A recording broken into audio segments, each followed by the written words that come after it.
অবাধ, সুষ্ঠু, নিরপেক্ষ নির্বাচন আয়োজনের বিষয়ে নির্বাচন কমিশনের উপর সর্বোচ্চ আস্থা জানিয়েছেন ঢাকায় নিযুক্ত বাংলাদেশি কূটনীতিকরা। নির্বাচন কমিশনের সার্বিক প্রস্তুতি সম্পর্কে অবহিত হওয়ার পর তারা এই আস্থা জানান বলে জানিয়েছেন প্রধান নির্বাচন কমিশনার এএমএম নাসির উদ্দিন।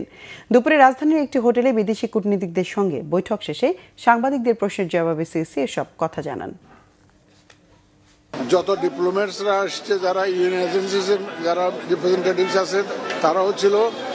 আমরা দায়িত্ব নেওয়ার পর থেকে এ পর্যন্ত এই 13 ন্যাশনাল ইলেকশন এন্ড রেফারেন্ডামের জন্য আমরা কি কি প্রস্তুতি নিয়েছি, কি কি কাজ করেছি, এটা তাদেরকে আমরা বুঝিয়েছি। অ্যাট এভরি স্টেজ আমরা আমাদের কর্মকাণ্ড পুরোটা আমরা ব্রিফ করেছি। তারা দে আর ভেরি হ্যাপি। আমরা চাই যে একটা মোস্ট ট্রান্সপারেন্ট একটা ইলেকশন, ক্রেডিবল একটা ইলেকশন, যাতে এখানে কোনো লুকোচুরির কোনো ব্যাপার নাই। এদেরকে আমরা বুঝিয়েছি, সেটা তারা অ্যাপ্রিসিয়েট করেছে। যাদের সাথে আমরা কথা বলেছি, অ্যাম্বাসেডাররা, দে আর ভেরি হ্যাপি যে আমরা যে কাজ করেছি, তারা অত্যন্ত খুশি।